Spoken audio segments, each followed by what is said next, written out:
Satreskrim Polres Tasikmalaya Kota resmi menetapkan influencer Tasikmalaya berinisial SL sebagai tersangka kasus eksploitasi anak di bawah umur pada Selasa 27 Januari 2026 malam.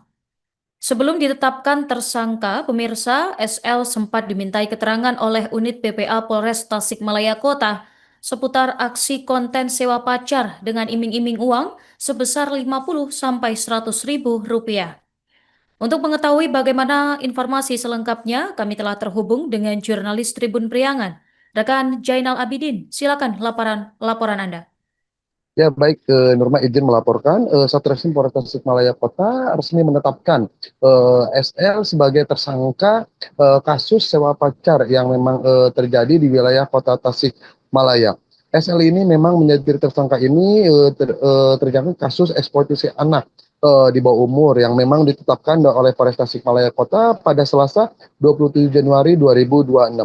Memang sebelumnya SL ini dimintai keterangan dari unit PPA Polres Tasikmalaya Kota seputar aksi konten sewa pacar dengan mengiming-imingi uang sebesar 50.000 sampai 100.000 ke sejumlah pelajar di wilayah Kota Tasikmalaya. Kini konten kreator asal Tasikmalaya ini sudah mendekam di jeruji besi Polres Tasikmalaya Kota atas konten terhadap anak di bawah umur. Menurut Kasat Reskrim Polres Tasikmalaya Kota, AKP Herman Saputra membenarkan memang pihaknya sudah menetapkan tersangka konten kreator pada malam ini. Selain itu, AKP Herman pun menegaskan bahwa kasus ini pihaknya sudah menetapkan satu pasal dulu sesuai pemeriksaan. Untuk pasal ini yakni terkait pasal eksploitasi anak, di mana pelaku tersangka ini SL terbukti memang melakukan aksi eksploitasi anak dengan mempromosikan salah satu minuman ke sejumlah pelajar di bawah umur di Kota Tasikmalaya. Setelah menetapkan tersangka, AKP Herman menjelaskan bahwa langkah yang dilakukan Polres Tasikmalaya Kota yakni akan melakukan mengirim berkas ke kejaksaan. Nantinya berkas ini akan menjalani proses penindaklanjuti tentang kasus yang memang dijerat oleh SL. Selain itu, ia pun sudah menghubungi terlebih dahulu kedua pihak yakni dari kuasa hukum korban maupun kuasa hukum tersangka tersebut. Pihaknya memang untuk memberitahu informasi ini agar informasi tersebut bisa utuh dalam proses penyidikan yang memang nanti akan dilakukan.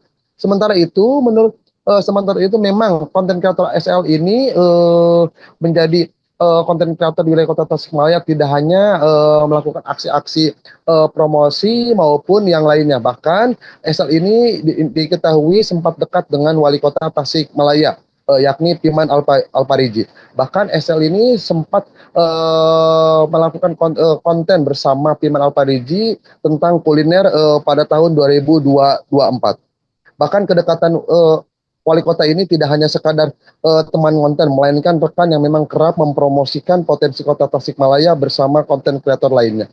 Menurut Piman Alpariji mengatakan dirinya tidak hanya mengenal SL saja, tapi dengan konten kreator lain pun kenal dan kerap silaturahmi. Saya memang kenal bukan hanya itu saja, tapi semua influencer juga. Tapi terkait cerita hitam, memang itu di luar kontrol kita. Tapi bagaimanapun kita tetap bersilaturahmi. Piman pun tidak menyangka bahwa SL terjerat kasus yang memang tengah diperbincangkan di Kota Tasikmalaya yang kini memang resmi ditetapkan tersangka. Ya kita pasti nggak menyangka ternyata seperti itu dengan kesehariannya, dan saya pun pernah berkunjung ke rumahnya. Piman pun menegaskan soal kejadian ini tidak ada kata kecolongan, tapi semuanya bergerak untuk melakukan pengawasan bersama lintas sektoral. Bukan hanya kecolongannya, kalau memang misalkan kecolongan berarti banyak pelecehan anak dan perempuan itu terjadi.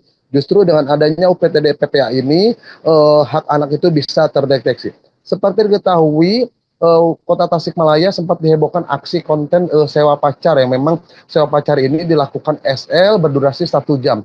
di mana SL mencari pelajar-pelajar di wilayah Kota Tasikmalaya untuk dijadikan pacar 1 jam dengan memberikan uang sejumlah 50.000 sampai 100.000.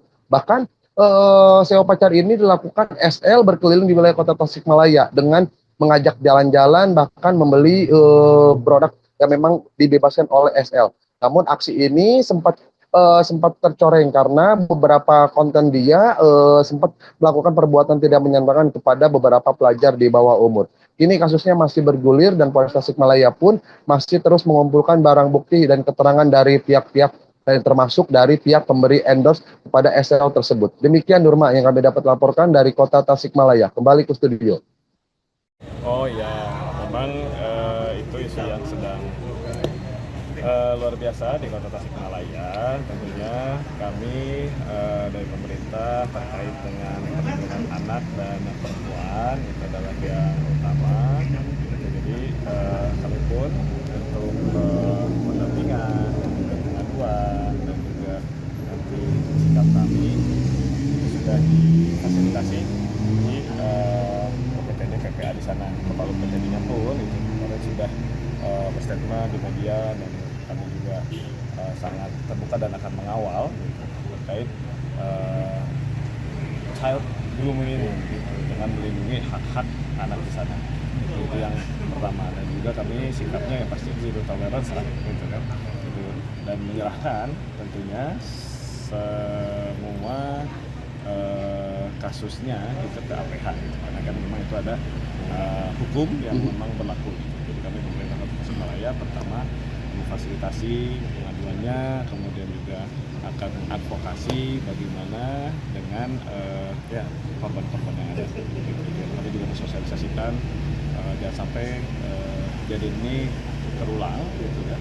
Itu dengan itu tadi komitmennya sudah jelas, PPTD KPA sudah di Kota Tasikmalaya, dan kami juga toleransi zero tolerance terhadap tadi gitu, untuk child grooming, kemudian juga pelecehan terhadap anak, perempuan dan lain sebagainya gitu. Kedepannya konten yang melibatkan perempuan ataupun anak akan diatur nggak Pak? Ya, peraturan itu kan sebetulnya undang-undang ITE kan memang sudah ada apa saja yang bisa diposting, apa saja yang dilarang.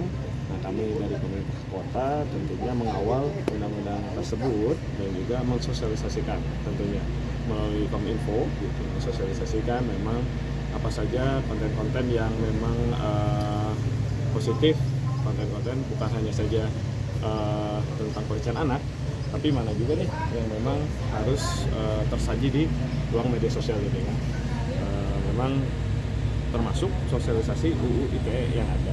Ada juga kan akun-akun yang memang seperti terlihat tanpa bisa disentuh oleh hukum.